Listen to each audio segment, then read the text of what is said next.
आदाब, नमस्कार। Public India देख रहे हैं आप। मैं हूं आपके साथ बुशरा खानम फहद। पश्चिम बंगाल का चुनाव क्या खत्म हुआ? ऐसा लग रहा है टीएमसी ही खत्म होने जा रही है।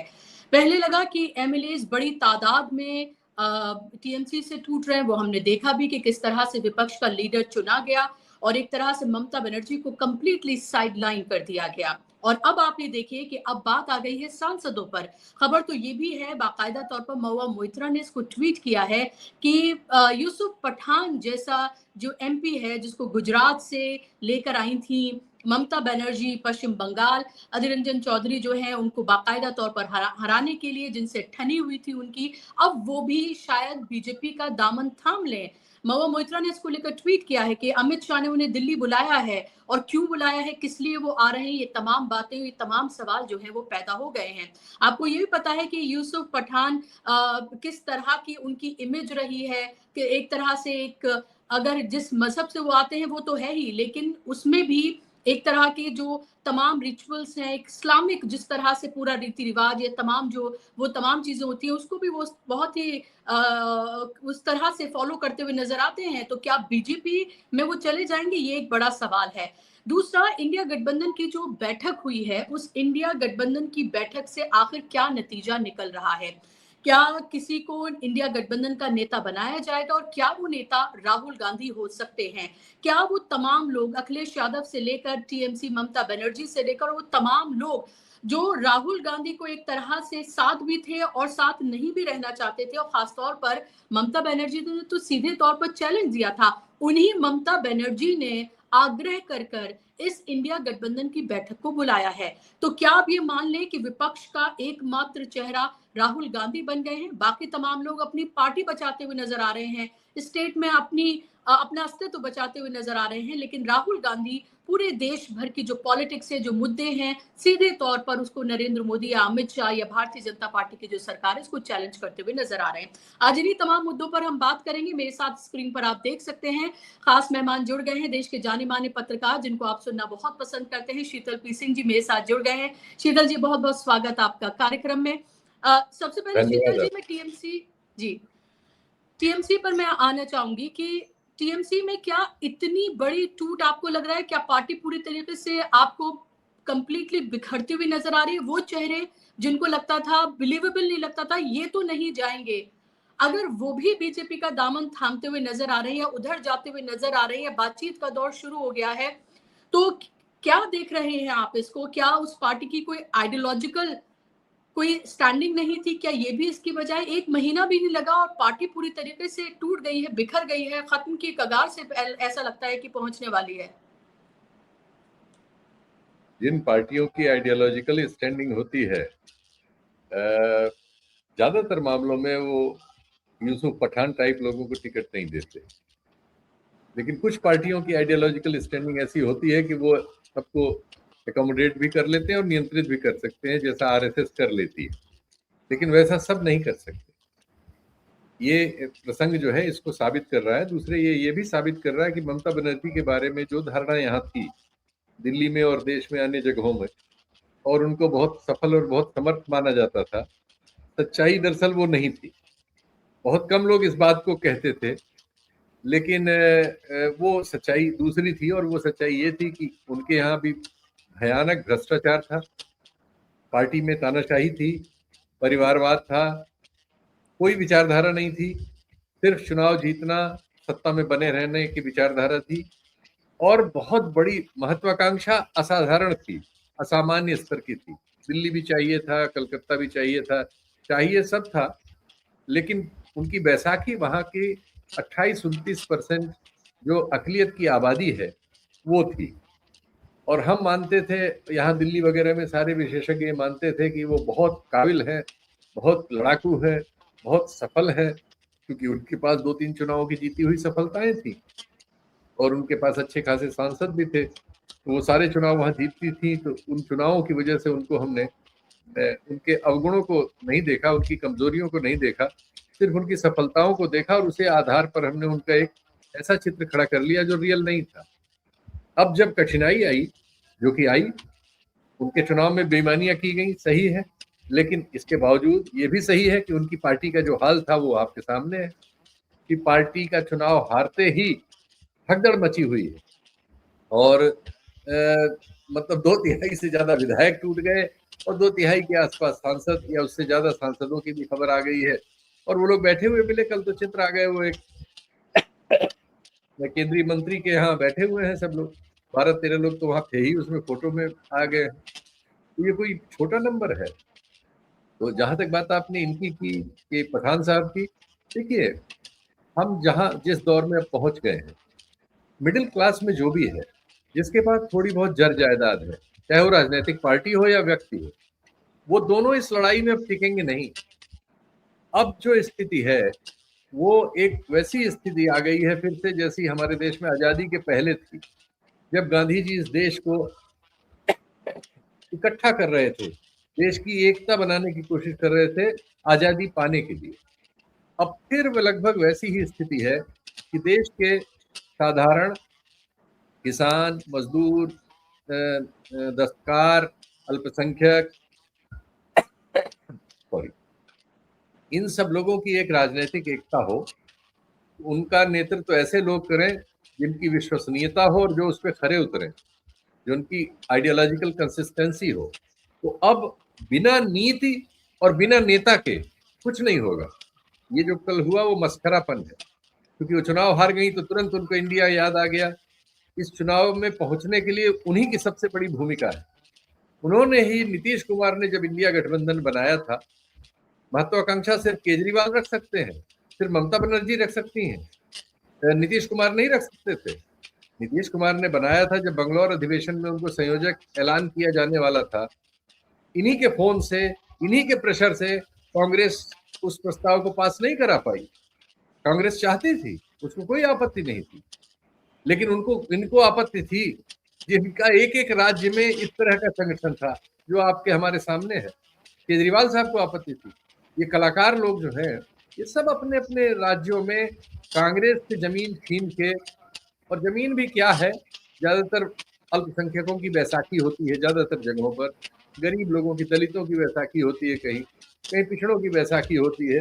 इन्हीं बैसाखियों पर लगे हुए लोग अपने आप को महान समझने लगते हैं।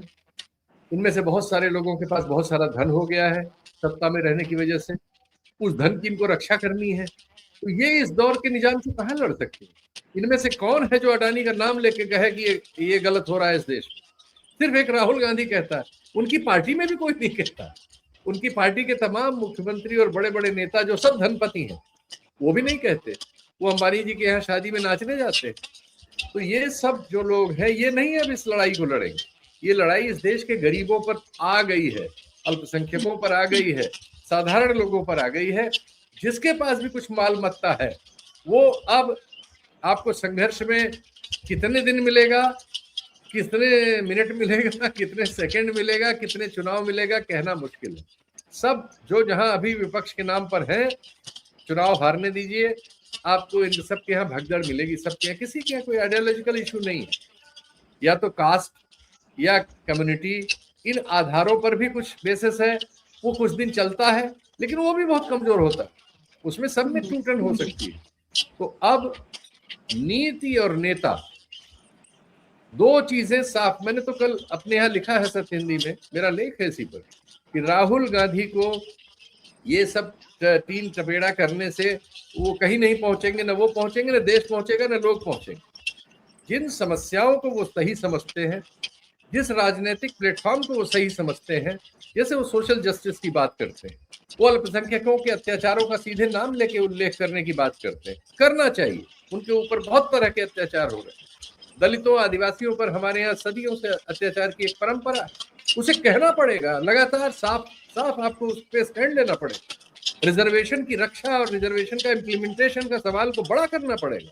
अगर आप लल्लत चप्पों में पड़े रहेंगे कि साहब आप मंदिर राजनीति में भी कुछ ले लें और उसमें भी ले लें, जैसा राहुल गांधी के साथ भी उनकी ही पार्टी के लोगों ने किया कराया है अतीत में, लेकिन इधर राहुल गांधी कंसिस्टेंट, उनकी आइडियोलॉजी, उनके स्टेटमेंट, वो क्रोनी कैपिटल के खिलाफ खड़े होने की कोशिश कर रहे हैं, बोलते हैं, नाम लेके बोलते हैं। अभी कल ही परसों उन्होंने बोला है, अंडमान निकोबार गए, वहां खड़े हुए और उसको इशू बनाया, लोगों पर ध्यान पहुंचाया कि यहाँ क्या होने वाला है। ये सब कोई दूसरा कर कहाँ रहा है? ये तो चुनाव हार गए तो इंडिया की बैठक बुलानी है। वो बैठक में क्या एक प्रस्ताव की एक चिट्ठी लिखी जाएगी, किनको, जो पूरी जुडिशरी लंदन गई हुई इस गरीब देश की बैडमिंटन खेलने, तो उस जुडिशरी जिसको सरकार ले गई है, वो खर्चा गरीब आदमी के हमारे आपके टैक्स से, हमको आपको कहा जा रहा है ऑस्टेरिटी करिए, हम आप सोना न खरीदें साल भर, हम आप विदेश यात्रा न करें साल भर, हम आप तेल न खाएं ढंग से, हम आप तेल न भराएं ढंग से, हमारे आपके लिए ये है। बचत सारी सौंप दें इनको कि ये करोड़पतियों को दे सकें LIC के जरिए और दूसरे के बैंकों के जरिए, हमसे तो ये कहा जा रहा है। और दूसरी ओर इंस्टीट्यूशंस को बकरी बनाने के लिए इस तरह से पैसा लुटाया जा रहा है। इस गर्मी में वो इंग्लैंड में बैडमिंटन खेल रही जुडिशरी हमारी, इस जुडिशरी से हम किस हिम्मत से न्याय की उम्मीद कर पाएंगे? वो एक राजनीतिक बयान हो सकता है कि हमें न्यायपालिका पर विश्वास है, लेकिन रियलिटी क्या है? विश्वास है, चलिए न्यायपालिका होनी चाहिए, किसी भी लोकतंत्र का एक बहुत बड़ा स्तंभ है, जरूरी, लेकिन फैसलों को भी तो देखिए भाई, किसके पक्ष में हो? क्या सरकार के खिलाफ फैसला देने की सामर्थ्य बची है हमारी जुडिशरी? इस चुनाव आयोग से आप किसी फेयर इलेक्शन की उम्मीद करते हैं? अब आने वाले कोई चुनाव फेयर हो सकते हैं और आप जीतने हारने की उम्मीद करते हैं? अभी ये सब लोग जो कथित इंडिया गठबंधन है, ये कांग्रेस की पकाई रोटी में बड़ा हिस्सा नोचना चाहते। इनका खुद कुछ नहीं करना है। सड़क पे लाठी डंडा खा रहे हैं NSUI वाले और वो क्या नाम यूथ कांग्रेस वाले, लेफ्ट वाले भी, ये सब लोग सड़क पे हैं, जितना उनकी सामर्थ्य लड़ रहे हैं, लेकिन हिस्सा सबको चाहिए, बड़ा बड़ा वाला। अपने अपने राज्य में पहुंचेंगे तो सब सीटें उठे घेर के बैठ जाएंगे, हम इतनी ले लेंगे, इतनी कांग्रेस को बड़ा दिल दिखाना चाहिए, ये डायलॉग चलता है। बिल्कुल और सवाल ये है शीतल जी कि कांग्रेस कब तक आखिर बड़ा दिल दिखाएगी? अखिलेश यादव भी यही कहते हैं, ममता बनर्जी भी यही कहती मैं इसमें कहूंगा बिल्कुल कांग्रेस को बड़ा दिल दिखाना चाहिए, इन लोगों से पिंड छुड़ा लेना चाहिए। जो आपकी नीति और नेता पर जो सहमत हो, नेता इस समय राहुल गांधी है, नीति आपकी जो घोषित है सोशल जस्टिस की, अल्पसंख्यकों के खिलाफ होने वाले अन्यायों के खिलाफ, आदिवासियों के खिलाफ, दलितों के खिलाफ होने वाले अन्यायों के खिलाफ, रिजर्वेशन और जरूरी जितने भी अफर्मेटिव एक्शन है उनके पक्ष की, साफ साफ, और क्रोनी कैपिटल के खिलाफ। ये लड़ाई क्रोनी कैपिटल के खिलाफ है। देश के संसाधन सांप्रदायिक आधार पर देश को बांटकर लूटे जा रहे हैं बेशर्मी से। ये लड़ाई लड़ने के लिए जो तैयार हो, चले हमारे साथ, और वो देश की जनता के सामने अपने प्रोग्राम के साथ आए, कार्यक्रम ले, लड़े। हमें नहीं पता ये कितनी दिन चलेगी, कितने चुनाव चलेगी, चुनाव होंगे कि नहीं होंगे, होंगे तो लूटे जाएंगे कि नहीं लूटे जाएंगे, कोर्ट्स क्या करेंगी, हमें नहीं पता आने वाले दिनों में क्या क्या होगा। लेकिन ये पता है कि अगर आप इससे लड़ने के लिए नहीं निकलेंगे और अपने अपने घरों में ट्वीट करके एयर कंडीशनर में बैठ के और अपने अपने घरों में से एक दो लोगों को बीजेपी में भी रास्ता खोल के राजनीति करना चाहेंगे, वो वक्त बचा नहीं है भाई साहब, वो वक्त आपसे ले लिया गया है। शीतल जी, लेकिन अखिलेश यादव की क्या मजबूरी आप देखते हैं? अखिलेश यादव के पास तो कैडर भी है, मजबूत कैडर है। आप तो उत्तर प्रदेश से हैं, मैं उत्तर प्रदेश से हूँ, आप वहां रहते हैं, मैं दिल्ली में रहती हूँ। और पिछला पूरा मैंने, चाहे लोकसभा चुनाव हो या विधानसभा चुनाव हो, मैंने वहां ग्राउंड पर रहकर कवर किया। कैडर बहुत मजबूत है। जहां कांग्रेस का कैडर बहुत कमजोर नजर आता है उत्तर प्रदेश में, वहीं समाजवादी पार्टी का बहुत मजबूत है। आखिर NSUI के लोग जब लड़ते हुए नजर आते हैं तो अखिलेश यादव की आखिर क्या मजबूरी है कि वो सिर्फ शादियों में आशीर्वाद देने ही जाते हैं, या फिर अजीब अजीब तरह के जो हैं वो सिर्फ ट्वीट करते हुए नजर आते हैं? वो ट्वीट भी आपको पता है कि खुद क्या ही लिखते होंगे। तो क्या ऐसी मजबूरी है? लगातार इल्जाम ये लगा कि अडानी को लेकर, अखिलेश यादव को लेकर इल्जाम लगा, चाहे हम शरद पवार की बात करें या ममता बनर्जी की बात करें, ये लोग कभी अडानी का नाम लेते हुए नजर नहीं आते। अगर एक शख्स कोई लेता हुआ नजर आता है, जैसे आपने खुद ही कहा, वो राहुल गांधी हैं, तो अखिलेश यादव की क्या ऐसी मजबूरी है?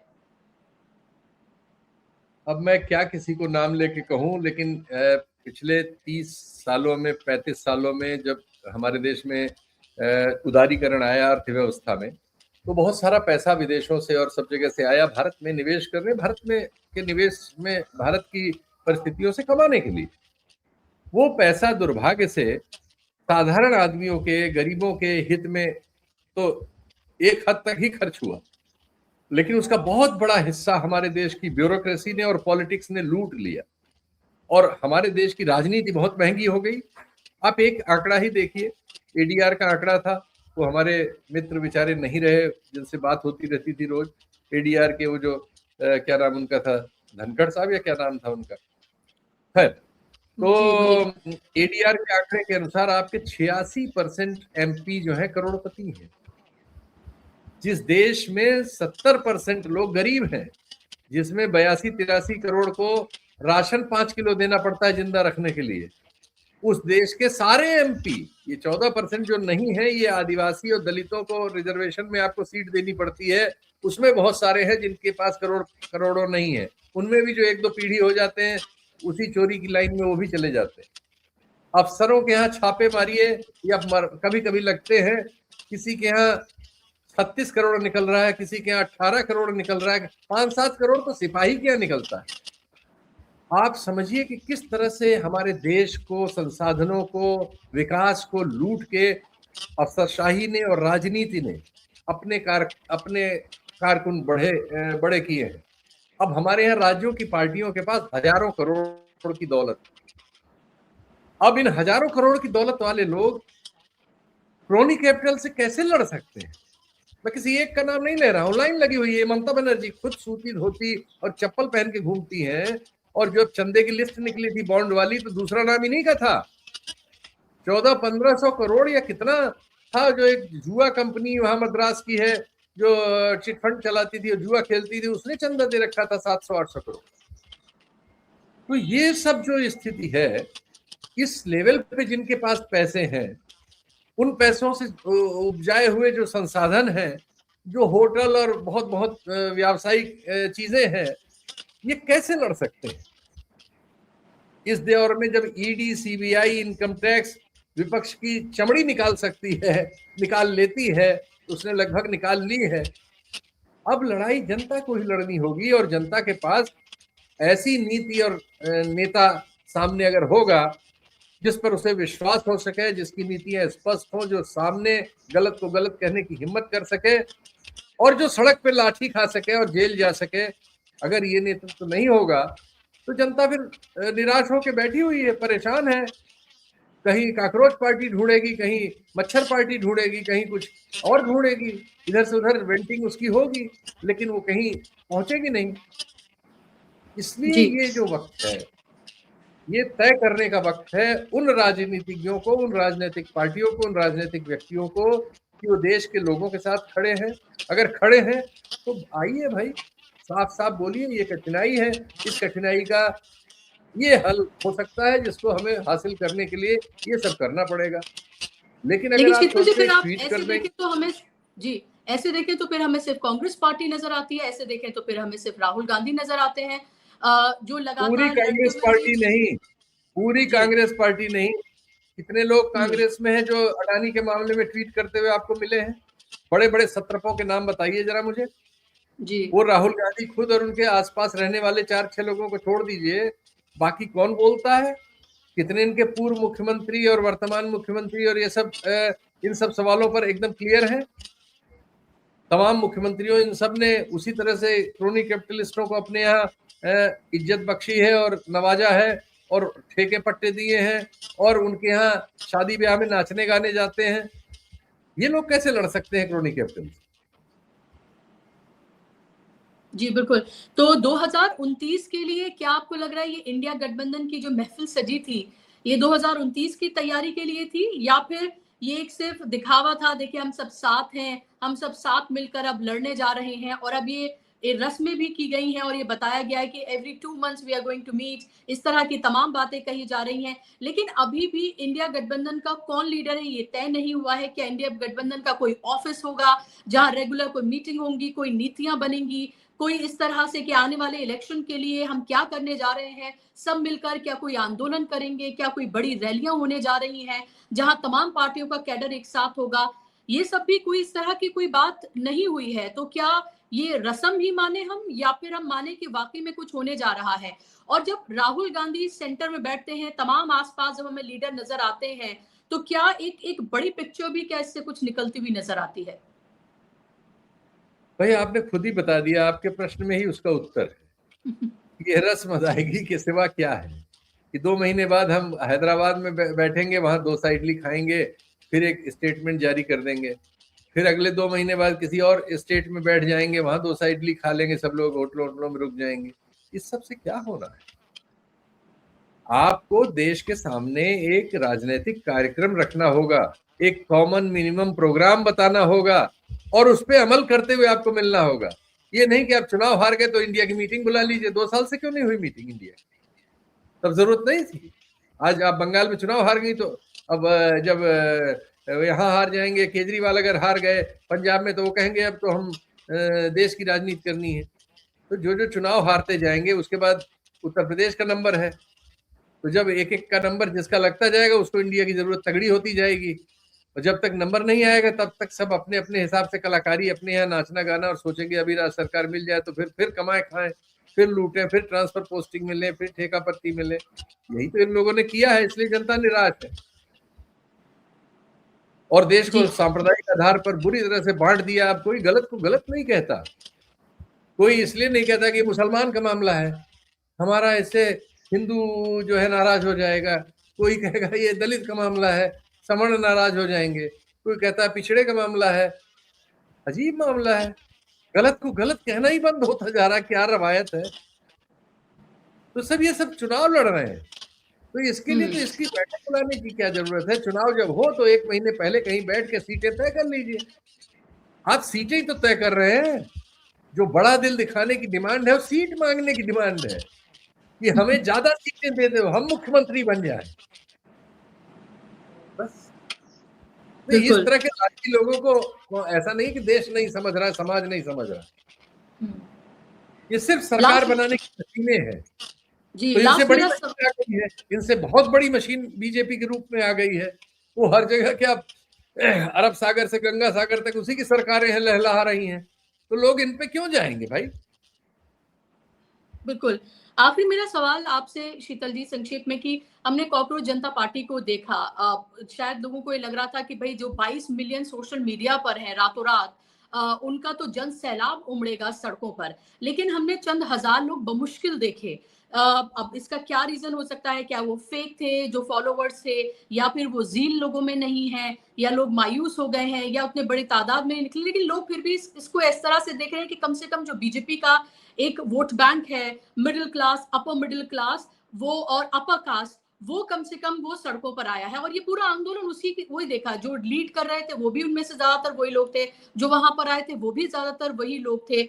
मेरा सवाल यह है कि क्या आप आने वाले दिनों में किसी तरह का कोई आंदोलन पनपते हुए आप ये देख रहे हैं? क्या वो राजनीतिक किसी पार्टी की तरफ से कुछ ऐसा हो सकता है? क्योंकि इसके अलावा तो कोई उम्मीद नहीं लग रही है। जैसा आपने कहा कि जजेस हॉलिडे मना रहे हैं और वहां पर सरकारी पैसे से उसको वहां पर ले जाया गया, यानी कि आपके हमारे पैसे से। तमाम एजेंसीज जो है, हम ये देख रहे हैं कि किस तरह से कॉम्प्रोमाइज्ड है। और सबसे बड़ी बात इलेक्शन कमीशन की, आगे पंजाब का, उत्तर प्रदेश का इलेक्शन है और फिर उसके बाद देश का इलेक्शन है।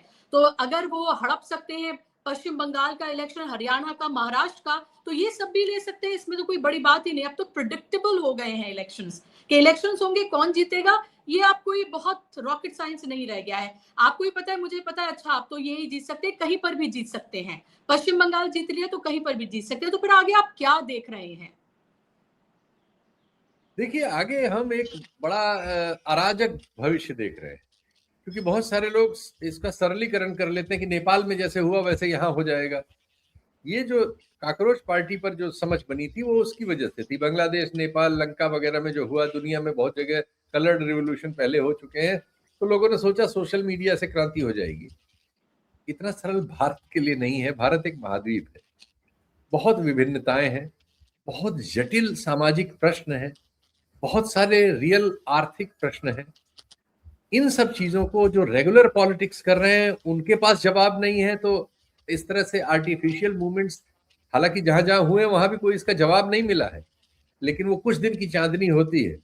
लेकिन भारत जैसे महादेश में, जहां स्टेट इतनी बड़ी है कि उसके पास संसाधन है और एक इस्टेब्लिश डेमोक्रेसी है हमारी, इतने 78 साल चल चुकी है, उस सब के लिए बहुत कुछ दूसरी चीजें करने की दरकार है।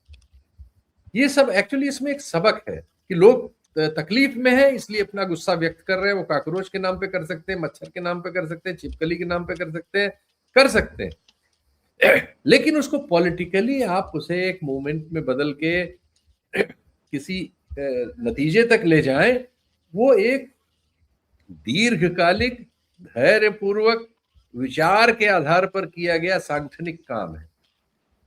वो तो किया नहीं गया।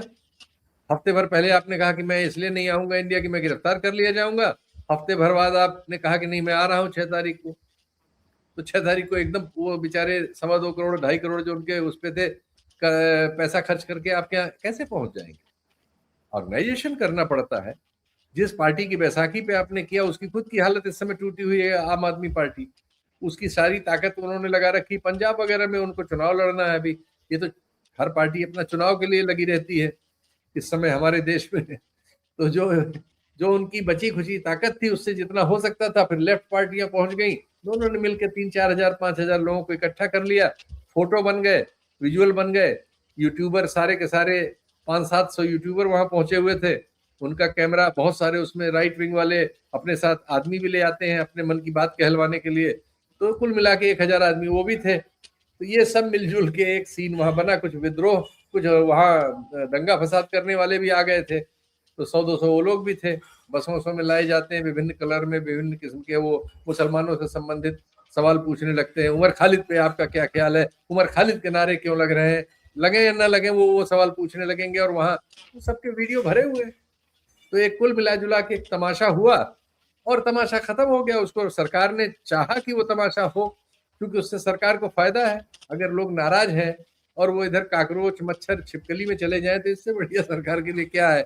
कांग्रेस या विपक्ष की ओर जाने की जगह वो इसमें उसमें चले जाएं, तो सत्ता अगर वहां मैं होम मिनिस्टर के ऑफिस से बैठ के देखूं, तो इससे सुखद स्थिति मेरे लिए क्या होगी कि मेरे खिलाफ जो विरोध करने वाले हैं, आप सोशल मीडिया पे देख लीजिए, उस दिन पूरे दिन आम आदमी पार्टी के समर्थक हैंडल और कांग्रेस के समर्थक हैंडल एक दूसरे से खून खच्चर करते रहे, शाब्दिक।